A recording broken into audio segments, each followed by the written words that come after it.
You're watching the Battered Fans Network. Chris, the Herons are back. Welcome, everybody, to episode number 231 of the Battered Herons podcast. I am your host, Daniel Granada, and alongside me, as always, Mr. KBD. How are you doing, sir? Are we ready to premiere life-shattering strategies here? We are bringing out the Chris tactics tonight. We are introducing something revolutionary, something that Chris, Absolutely. you coined it Chris tactics, right? Because of the caller from last time. So it is Yes. officially coined Chris tactics. We are going Chris tactics later today. And then we'll get in on the regular stuff also. But yes, we're talking Yannick Bright today because it's interesting because it seems to be the topic of a lot of conversation. People are like, what happens when everybody's healthy? He has to stay on the pitch. But I've also listened to some other podcasts. For those of you that aren't aware, there are other Inter Miami podcasts. One of them being Miami Total Football, Frank Panizo, Yes, right? Frank Panizo. That's Miami Yes. Total Football Yes. Radio. All right. Shout out to them. Shout out to Franco and his co-host, which is Jose Armando, I want to say. I think he calls him Cinco, Yes. right? All right. Well, he was saying that everybody's jumping on this bandwagon way too soon. That he might be good, but like everybody's got to calm down. Everybody's got to calm down because he hasn't shown enough just quite yet. So that got me thinking. I was like, are we jumping the gun? Do you think that maybe we are overhyping him because we've seen him play good for just a couple games, and maybe like we got to pump the brakes on like wanting him to start over like Busquets and Redondo and stuff? Like I'm curious. I put on the Twitter that I hope people join us because I would love to hear other people's opinions also, because is it us, Chris? Are we overhyping him? And by the way, I'm wearing my Ian F. and Frey shirt because that's another young buck that I also want more playing time. Am I overhyping these kids? I don't think you're overhyping them. I think that they're ranked pretty well. Like nobody's asking for Bright to take Busquets' job. I mean, let's not be a disaster here. I think there are people that want that. No, I think that there's people saying, hey, he can give Redondo a run for his money, right?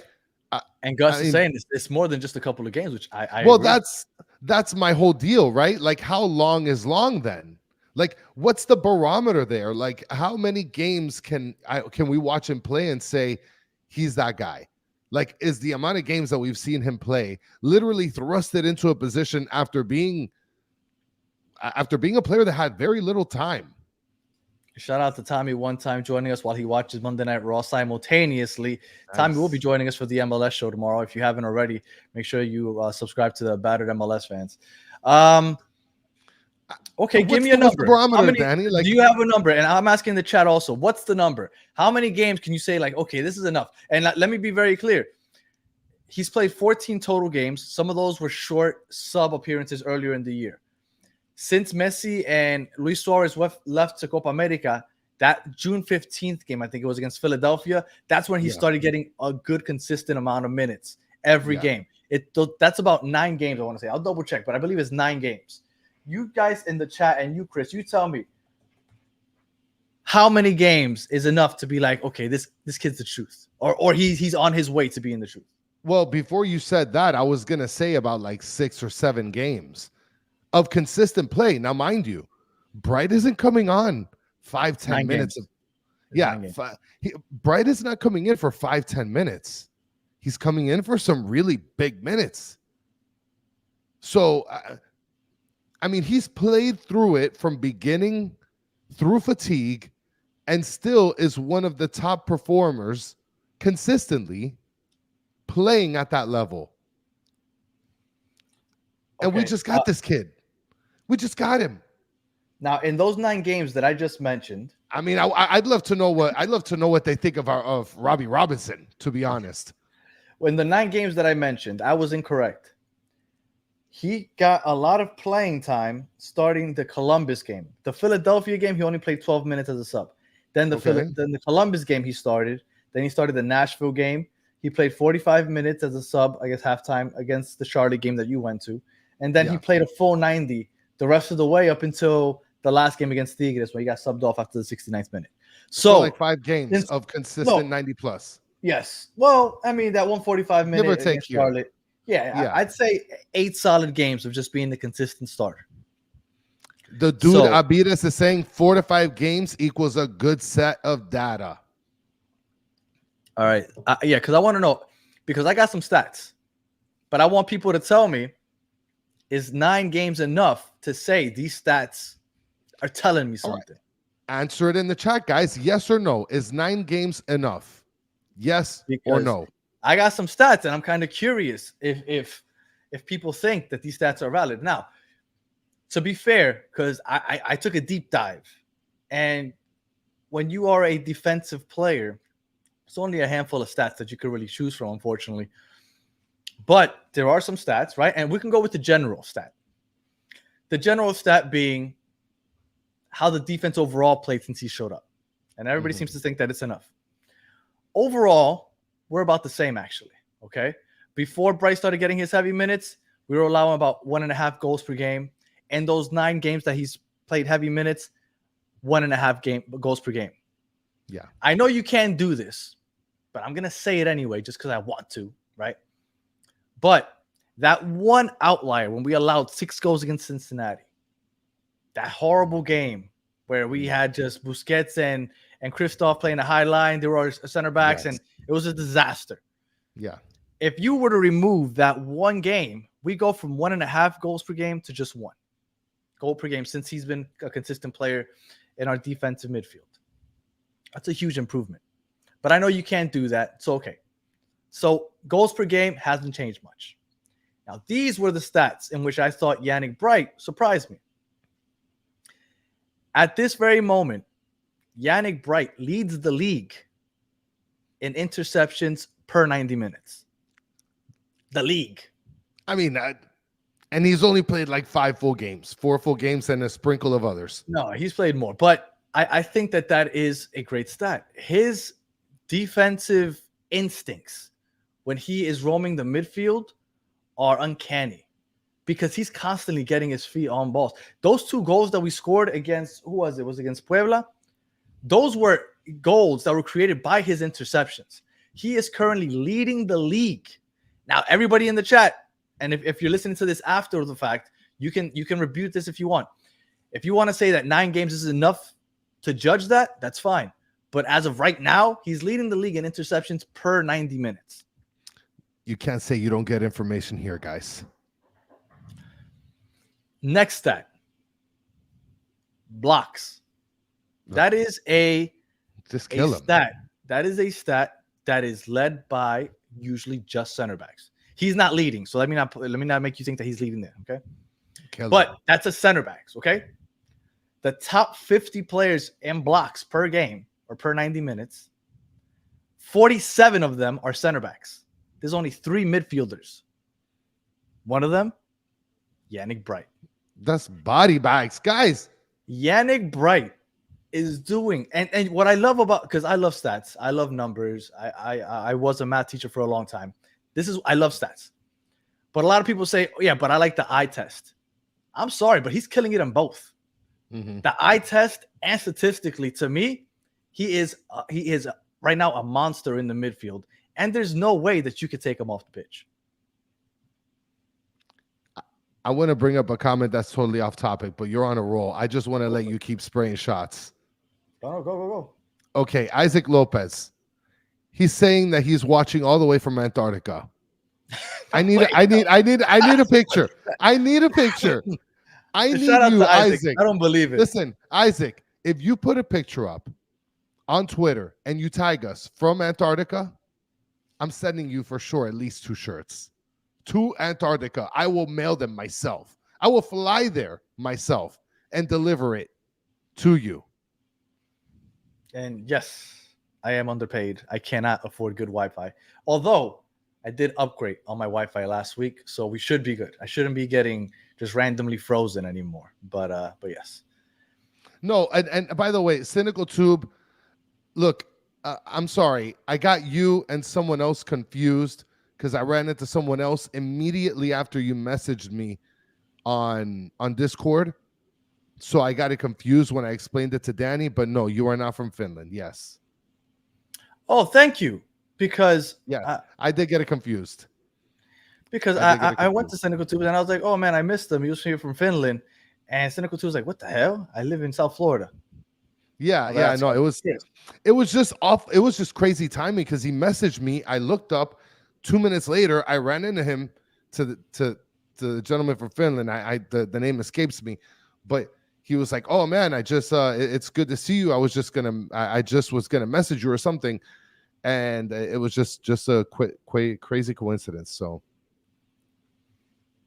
but yeah, Antarctica guy, I need a selfie. If not, it never happened. There's no way you're watching from Antarctica. And if you're in an igloo, then I will give you more than 2 shirts. I will buy you a mug for that cold ass igloo, everything you need. Now, I think Yannick Bright, eye test statistically, I think he has showed that he needs to be on the pitch.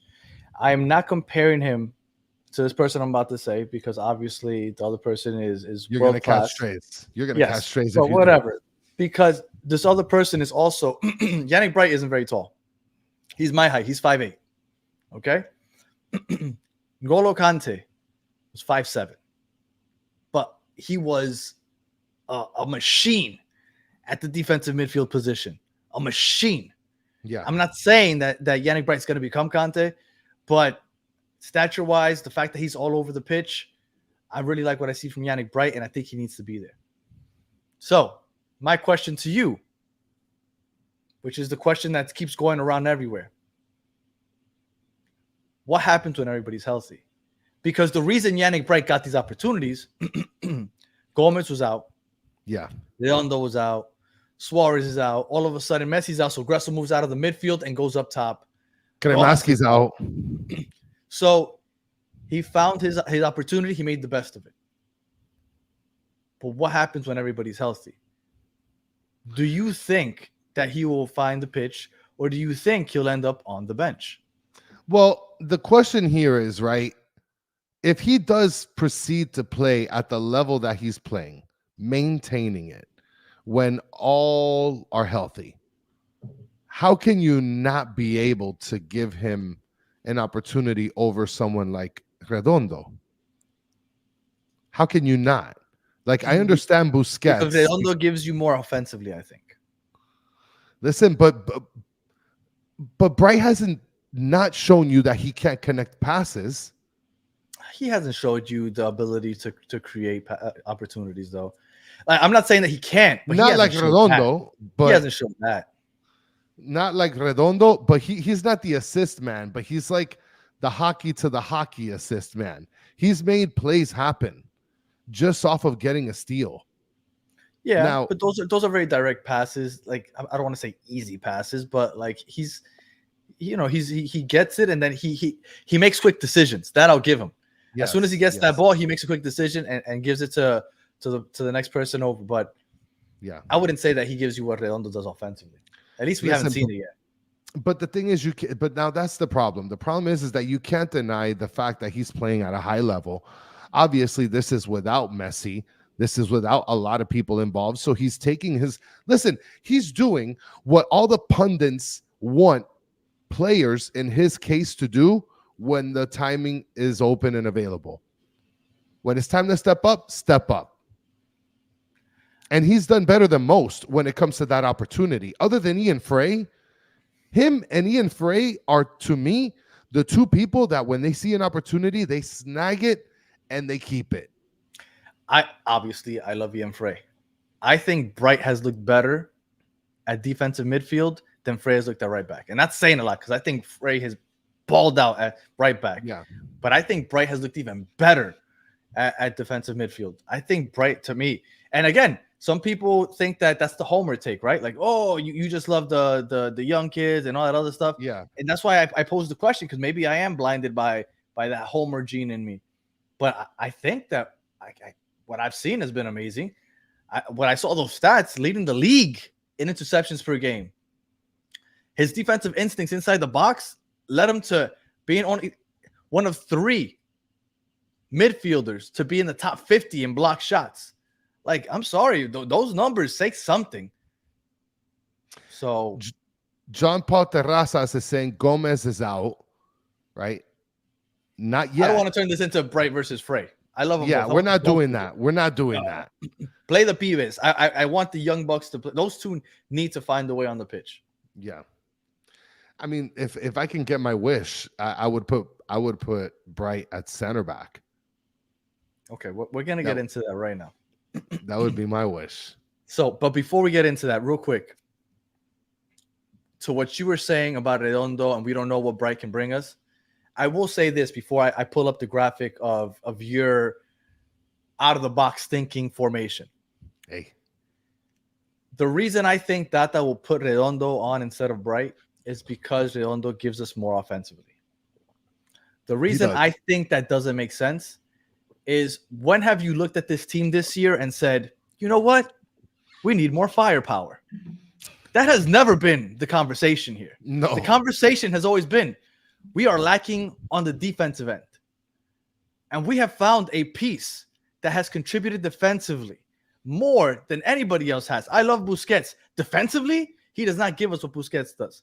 The only player on the pitch in the midfield that gives us similar to what Bright has is Diego Gomez. And even then, defensively, I'll give it to Bright over Gomez. Now, Gomez gives you more both ways, so obviously Gomez is better than Bright. But I'm sorry, we need more defense. We're not looking for more firepower, especially if Messi and Suarez are healthy. But it's weird because Redondo, he's like sneaky good. Like it's like I told you, he looks like he's a Lego character, but like his movement is good. He's doing it purposely. I like Redondo. His passing is very good. It's like super connecting in terms of pushing the pace. He's not afraid to get into a scrap, right? Bright obviously is not as offensively inclined than Redondo, so I think that he has a little bit of an advantage on the defensive side. But I mean, Redondo isn't bad defensively either. He throws his leg out there and he gets into scrums as well. So it's just that with Redondo, we see really, really good games, and then there's times where he kind of just disappears. I agree. And then Solana's here saying, Danny, you need to get someone to get Messi and Suarez the ball. Isn't that what Busquets is there for? That's the idea. I'm not taking Busquets off. I'm giving him freedom to roam because I got Bright there, because I got Gomez there. He's supposed to be, the magician? Work your magic. Go get Pozuelo then, if anything. I don't know what the hell's going on with Mr. Krabs right now, but okay. Mr. Krabs threw me off. All right, so I'm going to go ahead and I am going to bring up Chris Tactics. You ready? I don't know if you guys are ready, but this is revolutionary. Danny and I were talking a little bit earlier. He sent me what he believed for my formation to be, and I sent him something else. But let's see if because I didn't get a chance to see the final product.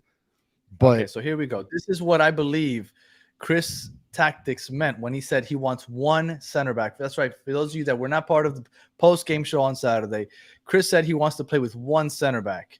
This is what I envisioned he meant. You tell me if I got it right. Yeah, that looks similar somewhat, right? That's something similar to it, right? Where we have Bright and Busquets like right above Aviles a little bit. Now, the thing, like I told you on the phone, I don't like that you put Weigand and Alba so high up the pitch. I like them a little. I'd like them a little bit lower, just a tad, right? Okay. And then you have Gomez and Messi on the right and left. I think that this is life changing right here for everybody that's listening on audio. Yeah, Aviles is the sole center back. Then he has Bright and Busquets. He has Bright and Busquets as like a double pivot. He has Alba and Weigand out wide in the midfield. Then he has Redondo and Gressel kind of playing that almost attacking midfield role. And then he has three up top with Suarez, Messi at the right wing, and Gomez at the left wing. This is revolutionary. Listen, don't make fun of me, guys. You're saying, look, John Paul Terrazas is saying we get scored on 5 times a game. Every game would be 5-5. I don't think so. We got Bright and Busquets who are a lock back there. A lock. Push it up to Redondo and Gressel. Forget about it. I mean, by then we're already within the 18. Mm-hmm. I mean, I think if I'm not mistaken, I think with this lineup, we'd be scoring at least 8 goals a game. Oh no, here everybody's offensive here for sure. You literally have What? one center back. Mike V, are you kidding me? This is not wild. And you know what? This is perfect. Josue is saying Dos Santos is missing as a striker. Absolutely. Listen, you guys think that we're kidding? You guys think that we're kidding? I don't want no. Don't put my name on this. I just wanted to bring to life Chris's image here, but don't put me on this one. You want to know what you want to know why I've said that a one center back thing is because there is a setup like on FIFA, right? Where you have 3 people in the back, right? But they're like 3 center backs, right? Why can't you just take those? Okay, but why can't you just take those center backs and just spread them out a little bit, right? Just spread them out a little bit. That's essentially just 3 in the back. And you know what, Chris, even though people are giving you crap for this, I'm not gonna lie to you. The way Tata plays, he kind of plays with no center backs because they're all playing such a high line anyway. They're all retreating to get back defensively anyway. It's just that it looks a little funky in the picture. But let's be real. Like, just about everybody is above the halfway point. Or so, I mean, yeah. I mean, look, if we're gonna go in, we're going all in. We're going deep. Look at that. Inter Miami's Johan Cruyff. This is total football. Revolutionary. This is. Right. So, and if I were you, I'd get on board with this. Take an image screenshot. This is the future. Now, I'm going to put on the screen what I think, and you tell me if you agree, what I think Tata would do once everybody's healthy. This is how I envisioned the lineup to be once everyone is healthy. Okay. I think, and I'll start from the back line to the front. Calendar, obviously. Then we got Alba to the left, Martinez and Aviles center back, Wagon right back. We have Busquets as the defensive midfield, Gomez and Redondo flanking him. And then up top, we have Rojas left wing, Messi right wing, and then Suarez is the lone striker.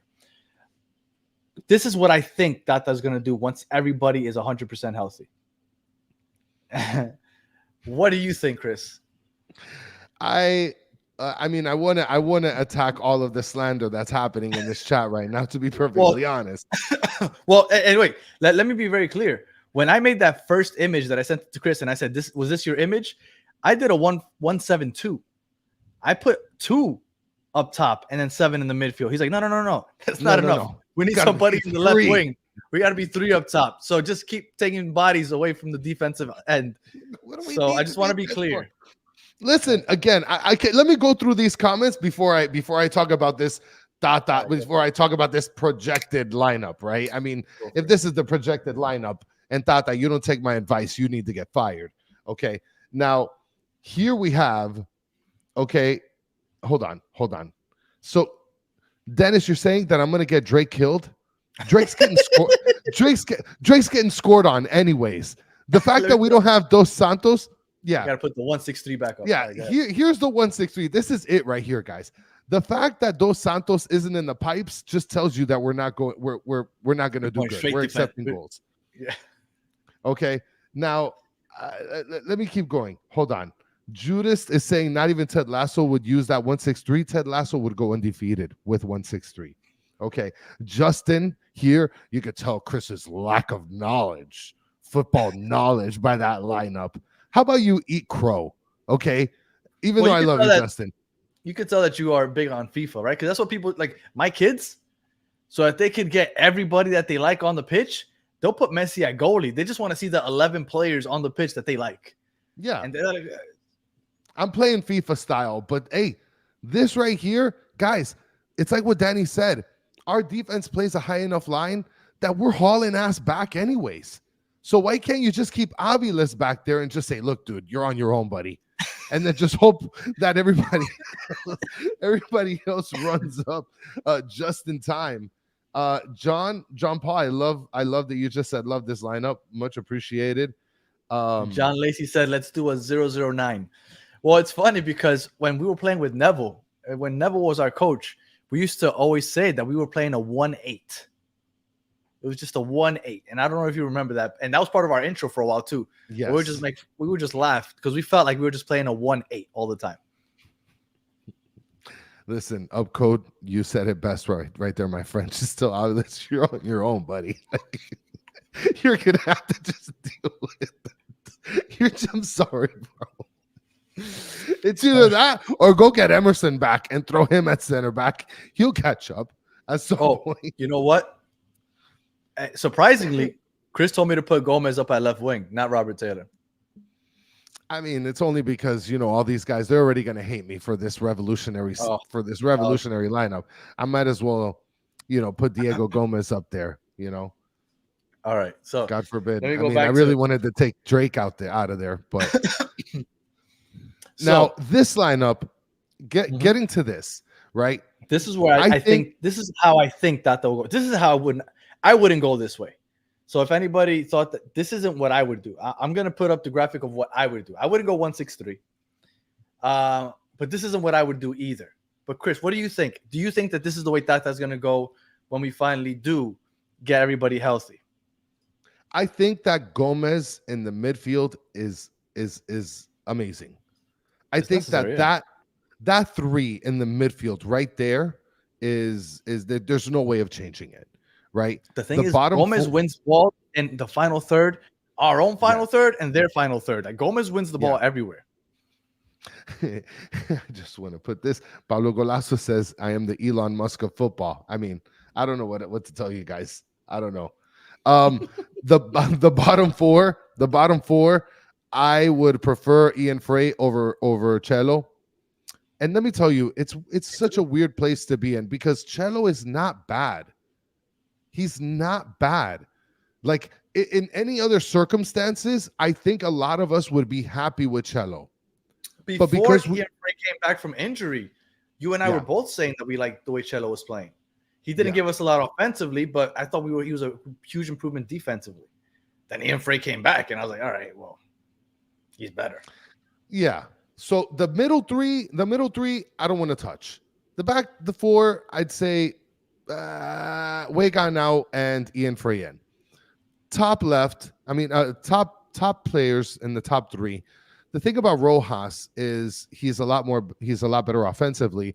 So I don't know if changing it up with Taylor, I think Taylor or Rojas, regardless, I think it's going to be the best up there at the top three. So, but you don't think that that's going to go Rojas over Taylor? I think that he would prefer Rojas over Taylor, but I just don't know. Look, and speaking very openly and honest, Rojas and Taylor have both been pretty inconsistent. Mm-hmm. So, I mean, at this point, you're kind of taking a flyer, putting whichever one. All right. Well, this is what I think that they'll do when everybody's healthy. Now, this is what I would personally do, and I'm going to put the link in the chat. So if anybody wants to call in, go ahead, and I just put it in the chat. If anybody wants to jump on and give us your opinion, your take on Bright or the starting lineup when everybody's healthy. So this is what I think. Lineup. Oh, the 1-6-3. This is what I think we should do. I would go 4-4-2. I would go the four in the back, Alba from left to right, Alba, Martinez, Aviles, and I would put Ian Frey right back. I would play a double pivot of Busquets and Bright, giving Busquets the liberty to push up when he needs to. Gomez and Redondo wide in the midfield, and then Suarez and Messi up top. I mean, I feel like with Messi and Suarez up top, one, that's enough firepower already with Gomez Redondo behind them and Busquets up the middle. And then on top of that, we know Messi and Suarez aren't going to run back on defense. And we don't criticize them for that. That's fine. You don't have to do it. But that's why I think Bright is necessary. Could you imagine Gomez and Bright locking everything down in the midfield before they even get to our final third? I think that 4-4-2, personally, this is the way that I think the team should go once everybody is fully healthy. This is also money, and I think that your placement is pretty solid.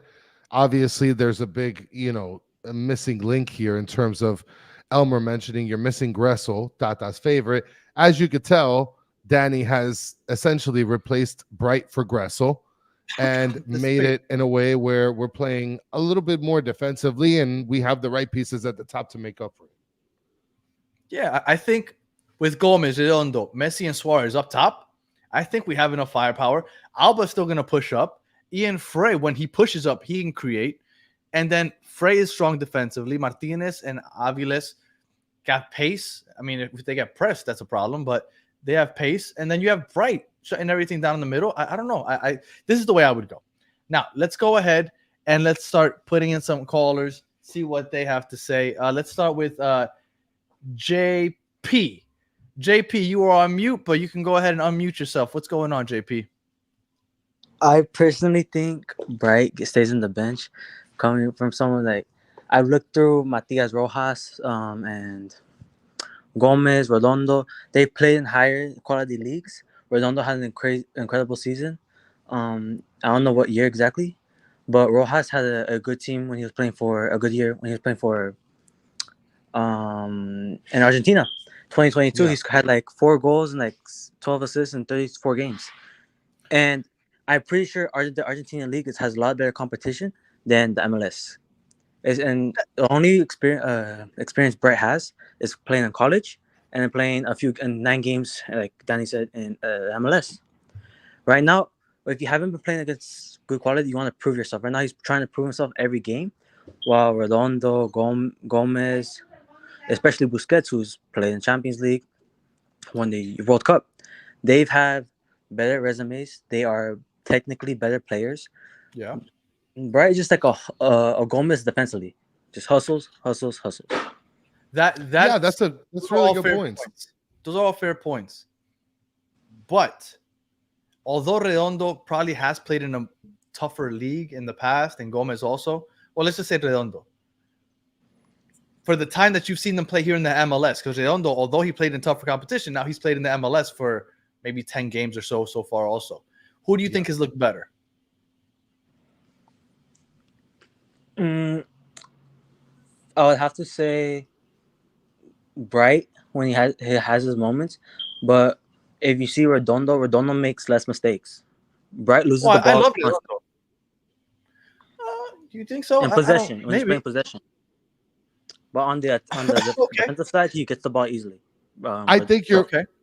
I think you're right about that, JP, because Redondo does possess the ball better. He's more confident in possessing it. He handles the ball better. So I think that, I mean, you're on to something for sure.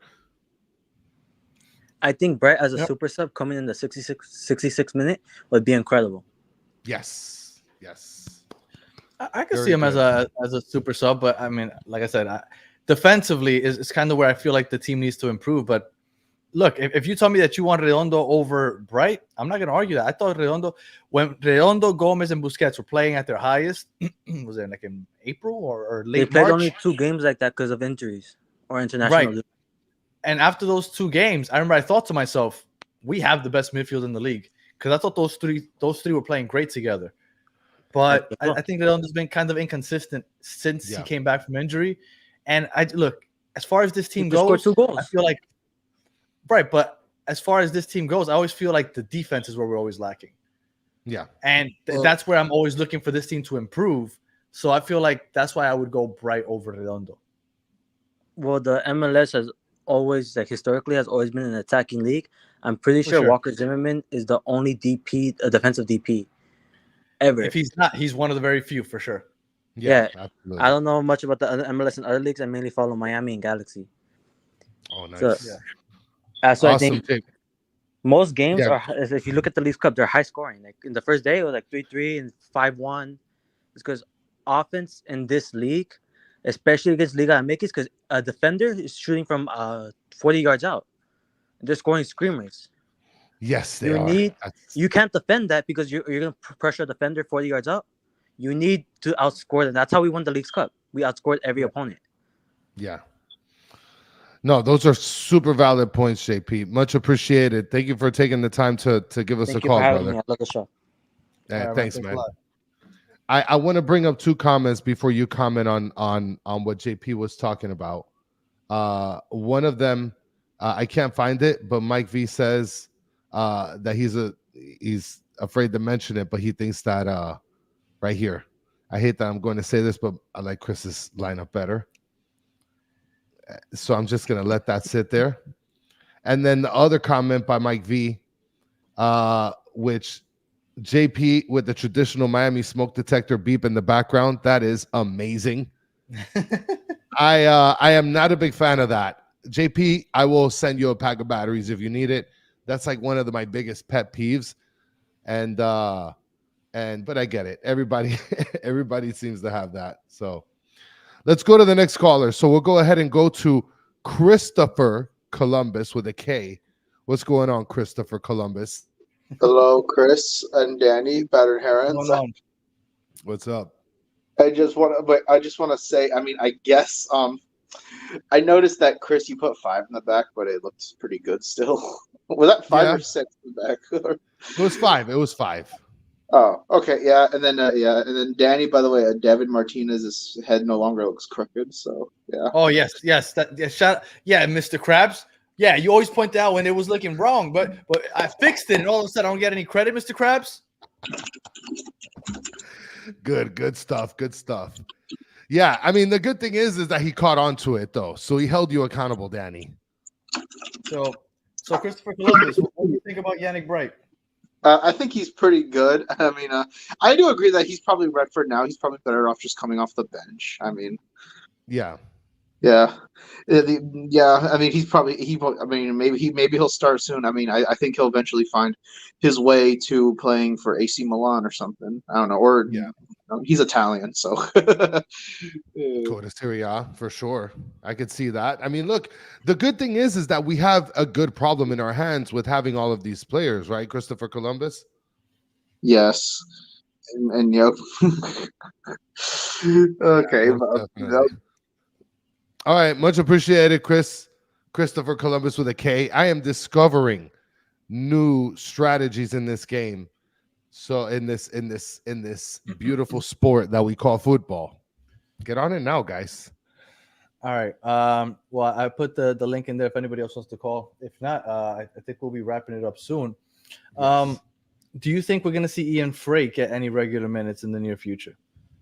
You know, I would have told you that if Marcelo Weigand had some sort of like a bigger issue, right? Mm-hmm.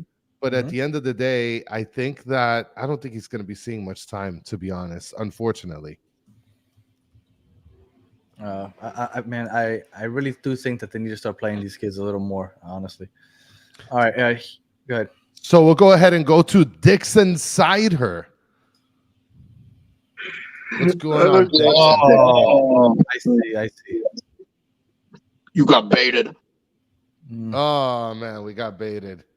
I mean, look, as long as it was appropriate. By the way, guys, it's a good thing that Dixon Sideher called us.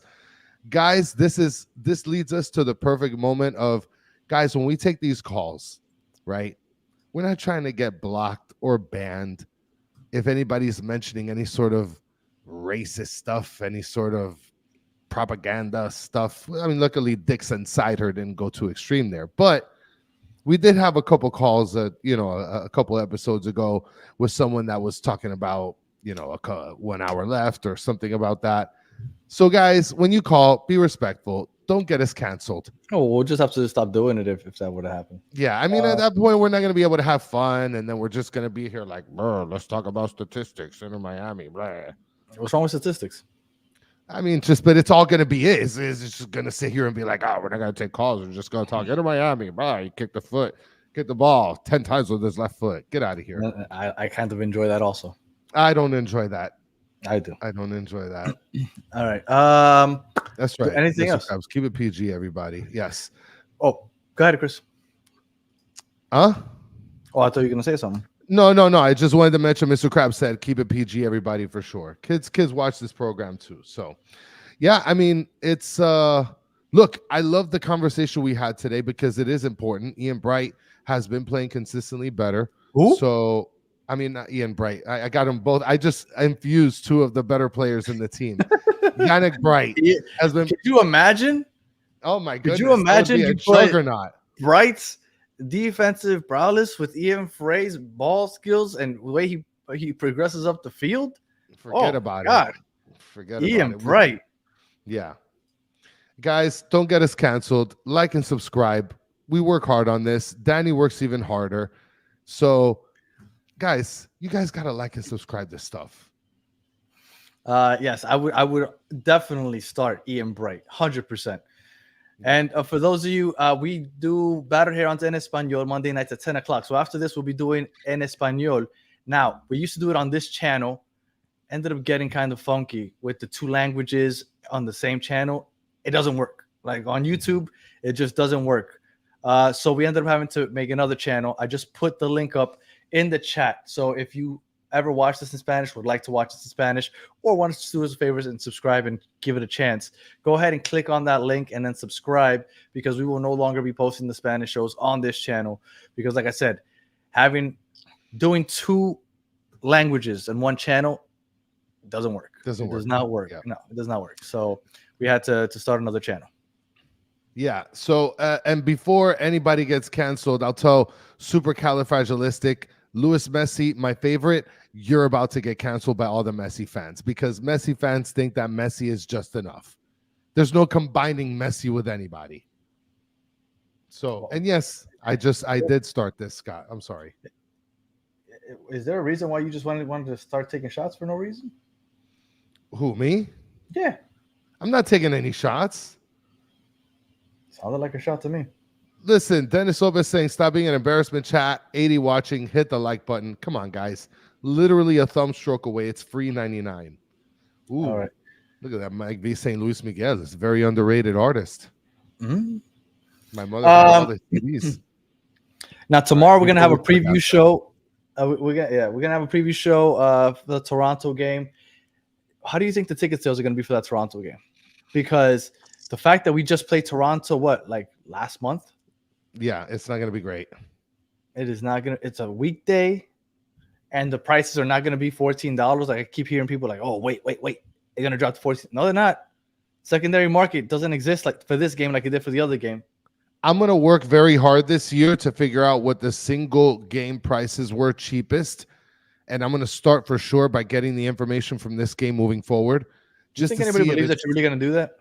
I am going to do it. Okay, calm down. Yeah, where's Diego? Oh, where's Diego Gomez's apology letter? It's still in the mail. Mike V is saying Kamal Aviles needs to step up his game. Guys, come on. Well played. Yeah, for sure. I mean, Diego Alba has to step up too. I mean, what's going on there? All right, let me see. I'm going to check real quick what the prices are for Thursday's game in the secondary market, right? Yeah. So right now, the cheapest ticket, it's not bad. It's $40. Section 111, row 28. Give it a day or two. No, I think that's about as cheap as it's going to go. You might get to $35. The seats aren't going to be great. They're going to be like row 28, row 30. Yeah. But you're not going to see anything like last game. So again, if you are holding out for what happened last time, don't get your hopes up. I'm not saying rush to buy them now, but do not get your hopes up, because that was a very unique situation in which everybody had already bought their tickets and we're trying to get rid of them. Nobody bought tickets for this game. So there is no secondary market.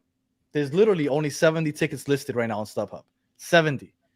And just so you guys know, that's a very small amount for StubHub to have for a whole game. So those tickets are not going to drop in price. I'm going to tell you, let's just end the show with this. Mike V says Blaze Bright should always start. Blaze Bright played his role at the bright line. This is the perfect character you just created, Mike V. All right. Well, thank you, Chris, for creating that 163.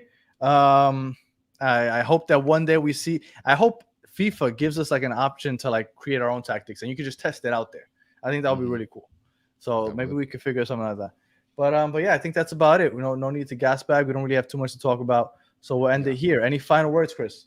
No, that's it. I'll get in touch with my FIFA rep and see what we can be able to cook up. Bet. If you are watching and you would like any Inter Miami merch, Ian from Frey, we're actually in the process of making a bright shirt. My wife is currently working on it. I really like it. So we'll put that out there. And then if you can make it on in the next, I don't know, 30 seconds. Yeah, you could feel free to jump on. So I was saying batteredfans.com. We got a bright shirt coming very soon, so look out for that. And yeah, I think that's about it. So we'll give Mr. Bigote another 30 seconds. If not, we're gonna sign out of here. Ian Sweat, another good one for sure. No, Mike V is hitting on all cylinders here. For sure. Yeah, I mean, Emerson Gregory. Okay, well, let me put this last thing out here while we wait for Mr. Bigote. Oh, Mr. Bigote just jumped on. But before we go to Mr. Bigote, like I said, I listened to a lot of other podcasts, and I was listening to, man, Chris, you're gonna have to tell me what the name. Peter Brown and Uncle Ed. That's Football Miami. Okay. Football And Miami TV. they were asking if the anybody believes that Yannick Bright has a chance to win Rookie of the Year. I believe it was that said. That's bold. I found out that they don't do Rookie of the Year anymore. They do Player 22 and under. Now Yannick Bright turns 23 very soon, so I don't know if he's even eligible for that anymore. So I just want to put that out there in case anybody was wondering about that. Here we go. And Mr. Bigote, El Bigote is on the line. What's going on, El Bigote? What's up, guys? What's going on? So we're still talking lineups. I jumped off and then I jumped back on. So hopefully we're still talking lineups because I got a theory. Okay. Here All right. 4-2-3-1. Okay. 4-2-3-1. Okay. So we're gonna start in the back left. Obviously Alba. So we're gonna go Martinez next to him, Frey instead of Aviles, Ooh. Cello on the right, I like Busquets it. and Bright, and then you have Gomez on the left, Messi going directly center, right behind Suarez up top because he lurks around the 18. He's known to do that. That's He's there where he anywhere. sits. And then Gressel on the right. So what about Redondo? So to me, I love Redondo, but he after that game that he scored 2 goals, he seems flat to me. Like he's made the last game he made a lot of bad passes. He's there physically, but whenever it comes to creating a lot more opportunities, I feel Gressel takes him if we were going offensive. 100%. So you would go Gressel over Redondo on that right side? I would, yes, 100%. Especially if we're going for an offensive attacking formation, 100%. Because now you have Messi being able to feed Suarez. You have Busquets right behind Messi and Suarez and Alba to their left. So you have that almost like a perfect square right there that they can form and just mess with everybody. Well, I definitely, because you're placing them out wide. And out wide, I think Gressel is better than Redondo.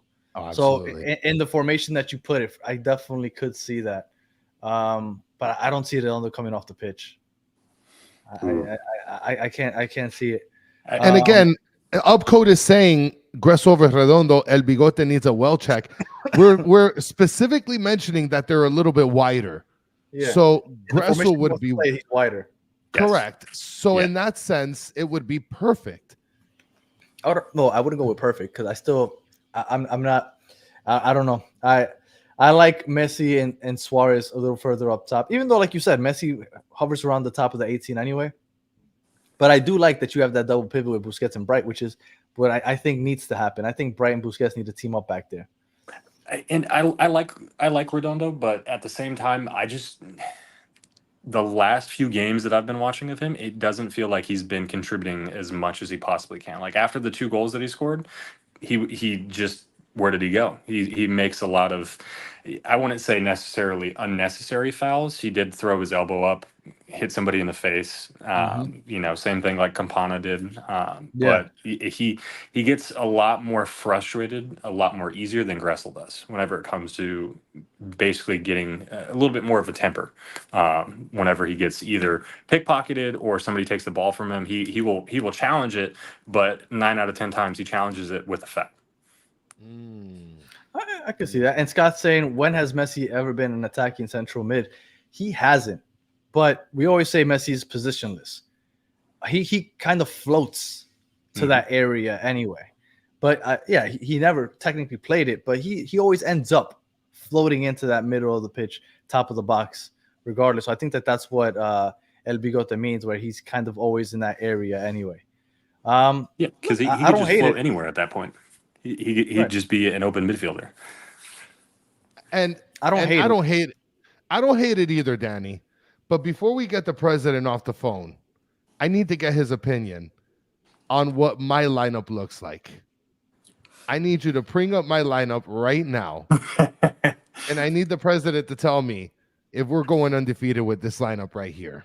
This is like No, the 'cause flying V from the Mighty Ducks. You Yes. made one mistake. You have a Vilas in the center back down there, like playing ultimate sweeper. It needs to be Christoph. Ooh, no, I think he's right.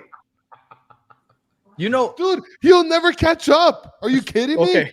okay, but he's playing way back there as a sweeper. You know, I He brought won't up the have to run. Yannick Bright. Yeah, exactly. You know the Yannick Bright stat that I brought up, where he is one of 3 midfielders that are in the top 50 for block shots. You know Christoph who's is the number other? 2 in the league? He's number Christoph. 2. Number 2 in the league for block shots. When he's well positioned, he can get his legs on balls. He can intercept them. He can block shots. So, I mean, I wouldn't kill Christoph. We kill him for his pace. But just He wouldn't have to. He can just make a defensively- campfire with Calendar back there, Yeah. and they could just hang out all day. Yes. Listen, Yeah, it's so- revolutionary, and you're helping me build it, Bigote. We're on to something here. Okay. When this thing Not- blows up, you and I are going to get a 50-50 check here. Lay off the drugs, because not everybody's loving it. Yeah.